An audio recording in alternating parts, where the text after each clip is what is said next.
बड़े आनंद के साथ भगवान ने सुदामा जी की सेवा की।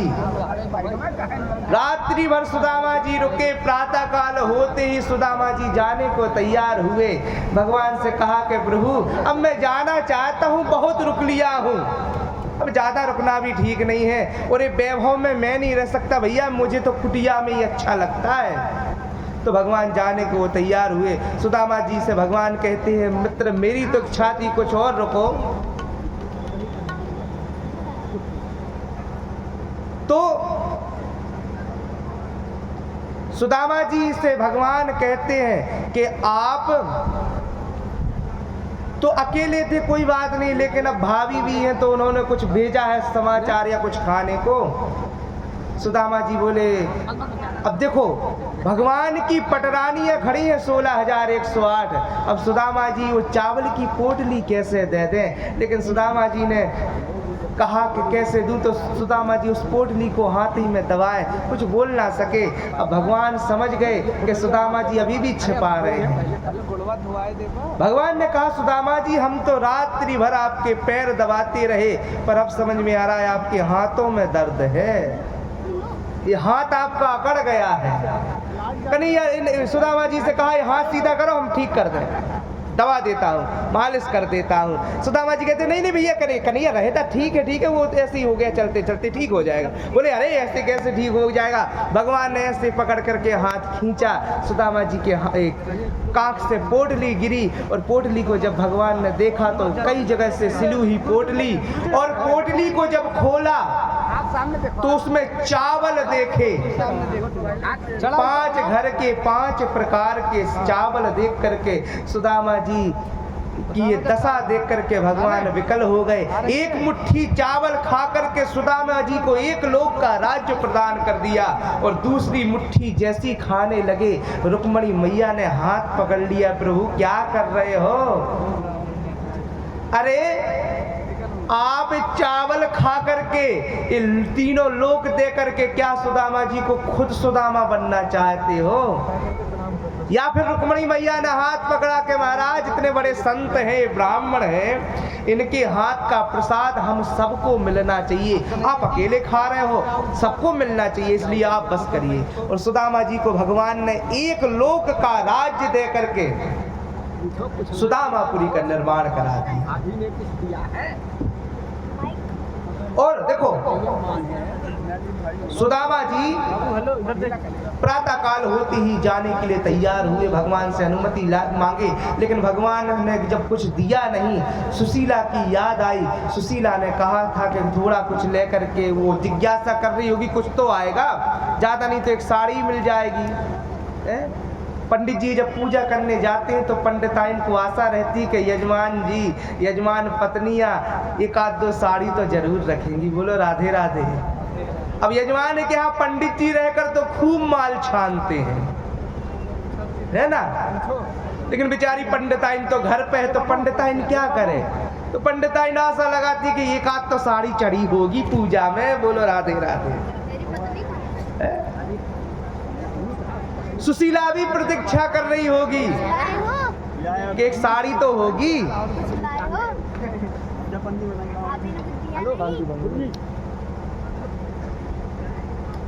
कुछ तो लाएंगे। तो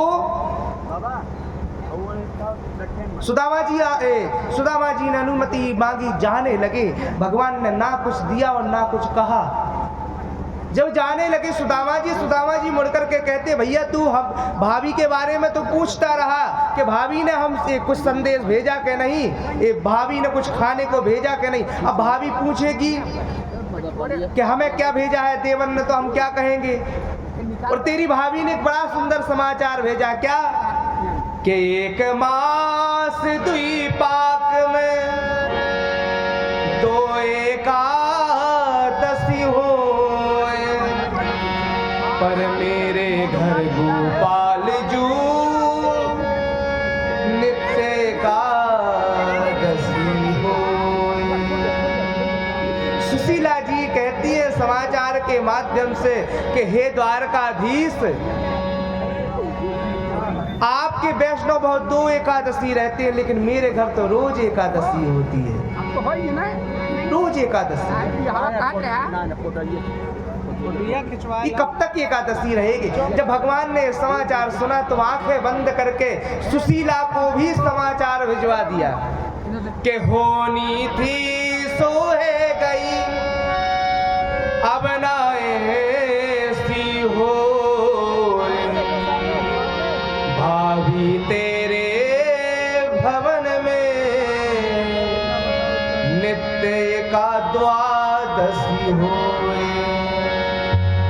जो होना था सो हो गया भाभी, पर आज से आपके भवन में एकादशी नहीं, द्वादशी हमेशा होगी। समाचार लेकर के सुदामा जी तो आ गए, कई जिज्ञासाएं मन में सोचे और आकर के देखते हैं जहां उनका भवन था, वहां जहां उनकी कुटिया थी, छोटी झोपड़ी, वहां पर देखते हैं विशाल भवन बना हुआ है। और भवन को देखा सुदामा जी विकल हो गए, हमारी पत्नी कहाँ है? और जब देखा पत्नी ने कि हमारे पतिदेव सुदामा आए हैं, तो पूजन की थाली लेकर के आरती के लिए जाने लगे। सुदामा जी ने देखा ये आरती कौन कर रही है देवी, पूछा देवी आप हमारी आरती क्यों कर रही हो? और जब आरती की थाली सुशीला जी ने अपनी दासी को थमा करके कहती है प्रभु ऐसे मित्र से मिलने गए जो अपनी पत्नी को ही भूल गए। अरे सुशीला तुम हो, ये तुम्हारे यहाँ इतने अच्छे आभूषण, इतनी अच्छी साड़ी, धन्य है घनश्याम, तुमको घनश्याम इसलिए कहा जाता है। पता ही नहीं कि किस पर कृपा होने वाली, उसी को पता नहीं है। धन्य है प्रभु ऐसे सुदामा जी। लेकिन सुदामा जी ने कहा इस वैभव में मैं नहीं रह सकता, क्योंकि मुझसे भजन नहीं होगा, भजन के बिना हम रह नहीं सकते। इसलिए सुदामा जी वन की तरफ जाने लगे। भगवान वन की तरफ जब सुदामा जाने लगे, पीछे से आवाज आई अरे सुदामा। और सुदामा जी ने पीछे मुड़ करके देखा तो द्वारकाधीश खड़े हैं। बोलो द्वारिकानाथ की। द्वारकाधीश कहते हैं कहाँ जा रहे हो सुदामा जी? सुदामा जी कहते हैं प्रभु इस वैभव में मैं नहीं रह पाऊंगा, इसलिए वन में जा रहा हूँ। और क्योंकि इससे मुझे भजन में रुकावट होगी, सुख आता है तो भजन छूट जाता है, इसलिए दुखी सही है। और सुदामा जी जाने के लिए तैयार हुए। भगवान ने कहा सुदामा जी आप यहीं रुकिए, आपके भजन में रुकावट नहीं होगी। अंत में सुदामा जी रुक गए और सुदामा जी के साथ भगवान भी वहीं निवास करने लगे। श्री सुखदेव जी महाराज कहते हैं ऐसे सुदामा जी जो परम भागवत हैं, परम संतुष्ट ब्राह्मण हैं, ब्रह्म वित्तमा, ब्रह्म को जानने वाले हैं, ऐसी पावन कथाएं श्रवण कराते। देखो आज कथा का बस हो गया फोटो, बैठिए अब आराम से बैठ जाओ भैया मोरे, बाद में खींच लेना। अब देखो आज कथा का ब्राह्म दिवस है और इस ब्राह्म दिवस में भगवान अब अपनी लीला को संवरण करना चाहते हैं। भगवान ने एक लीला रची। देखो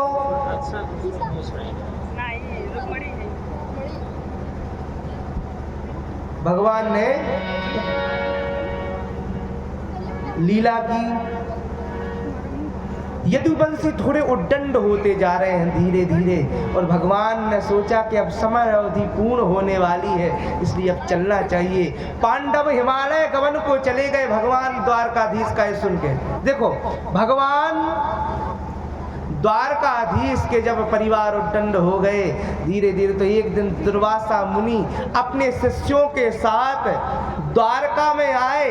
और द्वारका में आकर के जो सांब आदि जो भगवान के बच्चे थे, वो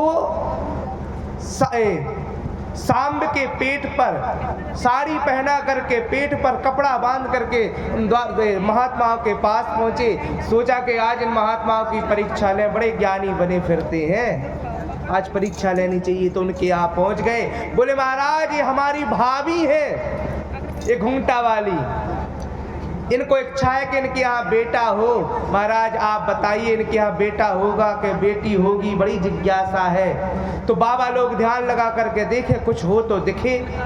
वो तो कपड़ा लपेट करके गए हैं, तो किसी को समझ में नहीं आया, लेकिन दुर्वासा मुनि समझ गए कि ये तो बदमाशी करने वाले शरारती बच्चे हैं। तो दुर्वासा जी को गुस्सा आई, बोले बेटा इधर आओ, हम बताते हैं क्या होगा। हाथ जोड़कर पूछे, हाँ महाराज जी आप बताइए, हंसते हुए। बोले एक देखो, इसके यहाँ ना बेटा होगा न बेटी होगी, इसके यहाँ एक लोहे का मूसल होगा जो तुम लोगों के पूरे वंश को तहस नहस कर देगा, वंश को ही खत्म कर देगा। घबरा करके उनके क्रोध को देख करके दुर्वासा जी के सब भागे, और जब वहां से भागे और थोड़ी दूरी पर आए तो उस जो बांधे हुए थे वो भारी लगने लगा, और देखा तो वास्तव में लोहे का मूसल। घबरा गए यदुवंशी, उन्होंने उस मूसल को पीस करके समुद्र में बहा दिया, और समुद्र में बहाया। कुछ भी वस्तु जब हम पीसते हैं तो कुछ थोड़ा टुकड़ा बचता है, एक छोटा सा टुकड़ा बचा, उसको भी समुद्र में फेंक दिए। जो पिसा हुए लोहे के कण थे वह समुद्र के किनारे एरका नाम की घास के रूप में परिणत हो गए महाराज। और जो टुकड़ा बचा था उसको एक मछली निगल गई, और उस मछली को एक जरा नाम के बहेलिये ने पकड़ लिया। उसको जब उसने काटा, उसके पेट में लोहे का टुकड़ा पाया। उस लोहे के टुकड़े से उसने एक बाण में तीर के रूप में नोक पर सजा लिया और अपनी तरकस में रख लिया। धीरे धीरे और मति फिरी इन लोगों की, मति बदल गई। और मति जब बदली तो बारुणी मदराम पीत्वा, बारुणी मदरा पी करके ब्रज जो यदुवंशी थे, द्वारकावासी मदरा पान करके एक दूसरे में लड़ने लगे। भगवान के समझाने पर भी नहीं माने, और लड़ते लड़ते चतु पंचा बसे सिता, 4-5 ही बचे और सब मर गए। कैसे? उस एरका नाम की घास को जो लोहे के पिंड से उगी थी, जो बड़ी नुकीली घास होती है, कांस जैसी, तलवार का काम करती है, उसको आप पकड़ लोगे तो उंगली काट देगी। हमारे यहाँ उसको कांस बोलते हैं। अब आपके यहाँ जो बोलते हो क्या बोलते हैं? कांचा, कुछ वही। तो उस घास को उखाड़ करके एक दूसरे को मारने लगे, और जब मारने लगे तो जब यदुवंशियों के हाथ में वह घास पहुंची तो तलवार का काम करने लगी, और एक दूसरे को मार काट करके सब तहस नाश हो गया। चतु पंचावशेषता, 4-5 बचे। उद्धव जी को सौंप करके कहा कि तुम जाओ, इनको वृंदावन ले जाओ, और अर्जुन को कहा कि तुम जा करके हमारी जो पटरानियां हैं उनको किशोरी राधा रानी के सानिध्य में ले जाना। और भगवान ये सब करके दारुक सारथी को विदा करके, सबको विदा करने के बाद भगवान एक बट वृक्ष की छांव में बैठे हैं प्रवास क्षेत्र में, और अपने बाएं चरण पर दाहिने चरण को रख करके भगवान उस वृक्ष की छांव में बैठे हैं टिक करके। और जरा नाम के बहेलिये ने जब देखा और भगवान के चरण को देखा, हिरण का मुख समझ करके रक्त वर्णीय जरा नाम के बहेलिये ने वह बाण मार दिया जो उस मछली के गर्भ से निकला हुआ उस पिंड का टुकड़ा था, और जाकर के वह भगवान के चरण में लगता है। जब जरा नाम का बहेलिया पास में आता है और भगवान को देखता है, उनके चरणों में बाण लगा देखता है, रोने लगता है, विकल हो जाता है, हे प्रभु मुझसे कितना बड़ा अपराध हो गया, मैंने द्वारकाधीश आपको बाण मार दिया, मुझे तो नरक में जाना चाहिए। भगवान कहते जरा तू चिंता ना कर, इस संसार में जो होता है सब मेरी इच्छा से होता है, तू तो स्वर्ग जाने लायक है। याद कर तू बलि था, तूने मुझसे कहा था जब तुम बलि था राम अवतार में कि हे प्रभु तुमने मुझे छिपकर क्यों मारा, मैं बैरी सुग्रीव प्यारा। अरे ऐसा सुग्रीव में क्या है जो मुझ में नहीं है, तुमने मुझे छिपकर मारा प्रभु, तो मैंने तुम्हें वचन दिया था आज जैसे मैंने तुम्हें मारा है एक दिन तुम भी मारोगे। वही बाली ही जरा नाम का बहेलिया बनकर के आया।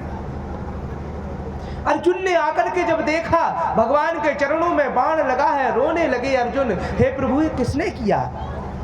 भगवान ने कहा अर्जुन मेरी बात ध्यान से सुनो, अब यहाँ रुकने का फायदा नहीं है, भगवान कहते हैं अर्जुन मेरी जो पटरानियां हैं उन सबको ले जाओ वृंदावन, और वृंदावन लेकर के किशोरी श्री राधा रानी को सौंप देना। उनका मेरी ये पटरानियां सानिध्य पाएगी, रुक्मणी आदि वह धन्य हो जाएंगी, इसलिए तुरंत उनको ले जाओ। अर्जुन नहीं जा रहे हैं, भगवान ने पहुंचाया, और भगवान ही अर्जुन जब पटरानियों को ले जाने लगे भगवान ही बहेलिया का रूप बना करके आए, और भगवान ने पूरी पटरानियों का हरण करके खुद ही ले गए। आज अर्जुन के हाथ में गांडू है। भगवान अर्जुन को बताना चाहते, अर्जुन अगर तू गांडूधारी कहलाता था तो मेरी वजह से, जब मैं तेरे साथ था तो तू बड़ा पराक्रमी था, आज जब हम नहीं हैं तेरे साथ तो अब ये तेरा गांडीव भी कुछ काम का नहीं है, ये तेरे बाण भी कुछ काम के नहीं है। भीलन लूटी गोपियां, वही अर्जुन वही बाण। अर्जुन चले गए, हिमालय गमन हो गया। पांडवों का परीक्षित जी को राज सिंहासन पर बैठ दिए, और इसके बाद भगवान दारुक सारथी उद्धव जी से कहते हैं कि उद्धव तुम भी जाओ श्री वृंदावन धाम जाओ, वहां यत्र तत्र होकर के मेरे गुणों का गान करो। क्यों? क्योंकि मेरे बाद द्वारका समुद्र में डूब जाएगी, इसलिए आप सभी जाकर के वृंदावन पहुंच जाओ। और देखते ही देखते महाराज आज पूरे आकाश मार्ग में देवता खड़े हैं कि अब भगवान अपने रूप में बैकुंठ आएंगे, और देखते ही देखते भगवान का एक तेज बैकुंठ आया और दूसरा तेज श्रीमद् भागवत में समाहित हो गया। इसलिए तो श्रीमद् भागवत को परमहंसों की संगीता कहा जाता है।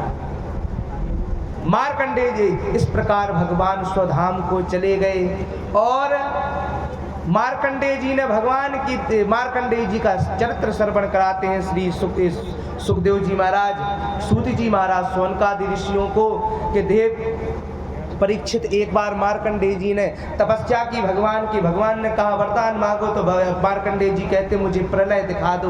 भगवान ने प्रलय कालीन दृश्य प्रकट कर दिया। एक सेकंड में भगवान ने प्रलय चारों तरफ देखा तो जल ही जल है पृथ्वी पर, उसमें मार्कंडेय भी उतर आ रहे हैं। और सामने देखा बतस्य पुत्रस्य पटे शयानम बालम मुकुंदम मनसा स्मरामि। बट वृक्ष के पत्ते पर, अक्षय वट जो प्रयाग में है उसके पत्ते पर भगवान बाल कृष्ण लेटे हुए हैं। भगवान ने देखा मार्कंडेय को, मार्कंडेय ने भगवान को देखा, भगवान ने मुख बाया, और मुख बा करके मार्कंडेय जैसी भगवान के मुख में गए और अंदर गर्भ में जाकर के देखते हैं पूरी दुनिया, पूरा संसार है, ब्रह्मांड है, और बाहर निकलते हैं तो जल ही जल, प्रलय ही प्रलय। एक सेकंड में भगवान ने मार्कंडेय को प्रलय का दृश्य दिखा दिया। अंत में दृश्य दिखाने के बाद भक्ति का वरदान दिया मार्कंडेय जी को। इस प्रकार से श्री सुखदेव जी महाराज कहते हैं परीक्षित, आज तुमने इस साप्ताहिक कथा श्रवण की है। जानते हो परीक्षित, तुमने हमसे कई प्रश्न किए, मैंने हर सवाल का जवाब दिया, हर प्रश्न का उत्तर दिया, लेकिन आज मैं एक प्रश्न तुमसे करना चाहता हूं। आज मैं एक प्रश्न तुमसे करना चाहता हूं। तुमने मुझसे तो कई प्रश्न किए, मैंने तुम्हें हर सवाल का जवाब दिया, लेकिन आज लास्ट प्रश्न मैं तुमसे करना चाहता हूं, उसका तुम मुझे जवाब दो। सुखदेव जी की बात सुनकर के परीक्षित हाथ जोड़ करके कहते, गुरुदेव आदेश करें, प्रश्न ने आदेश करें इस दास के लिए। श्री सुखदेव जी महाराज कहते हैं परीक्षित, क्या तुम मरोगे? परीक्षित, क्या तुम मरोगे? तुरंत एक सेकंड भी नहीं सोचा परीक्षित जी ने, तुरंत जवाब दे दिया, महाराज मैंने जन्म ही नहीं लिया तो मैं मरूंगा क्यों? ये शरीर जन्मता है, शरीर मर जाता है, आत्मा कभी जन्म नहीं लेती है, इसलिए कभी मरती ही नहीं। सुखदेव कहते हैं बस और कुछ नहीं। जिस प्रकार से श्री सूत जी महाराज लिखते हैं, आप आकाश के नीचे 10 10 घड़े भर करके रख दो और 10 घड़ों में आप देखोगे भगवान की झांकी अलग अलग प्रतीत होगी। उसी प्रकार भगवान हम सब हैं। भगवान तो एक ही है लेकिन अनेक रूपों में दिखाई दे रहे हैं। बड़ी सुंदर भगवान की श्री सुखदेव जी ने स्तुति की। अंत में सुखदेव जी को प्रणाम करके सुखदेव जी को प्रणाम किया परीक्षित ने, पुष्प सुखदेव जी के चरणों में समर्पित कर दिए और अंत में चले गए। अंत में चले गए और जब वहां जाने के बाद महाराज धीरे धीरे भगवान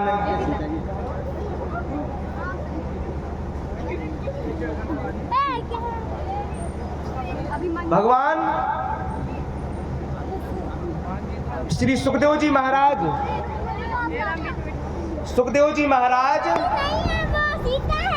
अंतर ध्यान हो गए। परीक्षित जी ने भी उनको नमन किया। अंत में जन्मेजय आदि ने व्यवस्था की थी, तक्षक डसने के लिए आया और पुष्प में बैठ करके तक्षक डसने आया। पुष्प में बैठ करके सूक्ष्म रूप धारण करके डसने आ गया और परीक्षित जी के 5 भौतिक शरीर को डस करके अंतर ध्यान हो गया और देखते ही देखते शरीर की आग लग गई। परीक्षित जी के 5 भौतिक शरीर को त्याग दिया और दिव्य रूप में प्रकट होकर के परीक्षित जी बैकुंठ चले गए। बोलो परीक्षित जी महाराज की।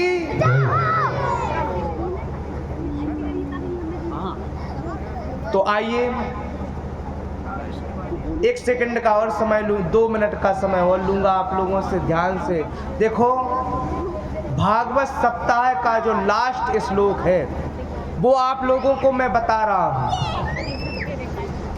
जो संपूर्ण 7 दिन की भागवत नहीं सुन पाता है, अगर इस एक श्लोक का पाठ करता है तो उसे संपूर्ण भागवत सुनने का फल प्राप्त हो जाता है। इसलिए मैं इस श्लोक के 4 चरण करके गाऊंगा। आप सब लोगों को इस श्लोक का, माता बहनों को, भाई बंधुओं को, सबको इसका पाठ करना है। हमारे बाद आप लोगों को बोलना है, नाम संकीर्तनम यस्या, कल का बदल, नाम संकीर्तनम यस्या, नाम संकीर्तनम यस्या, सर्व पाप प्रणाशनम, सर्व पाप प्रणाशनम, नाम संकीर्तनम यस्या, नाम संकीर्तनम यस्या, सर्व पाप प्रणाशनम, सर्व पाप प्रणाशनम, प्रणामो दुख समनस्तम, प्रणामो दुःख समनस्तम, प्रणामो दुख समनस्तम, प्रणामो दुःख समनस्तम, तम नमामि हरिपरम, तं नमामि हरिपरम, तम नमामि हरिपरम, तं नमामि हरिपरम।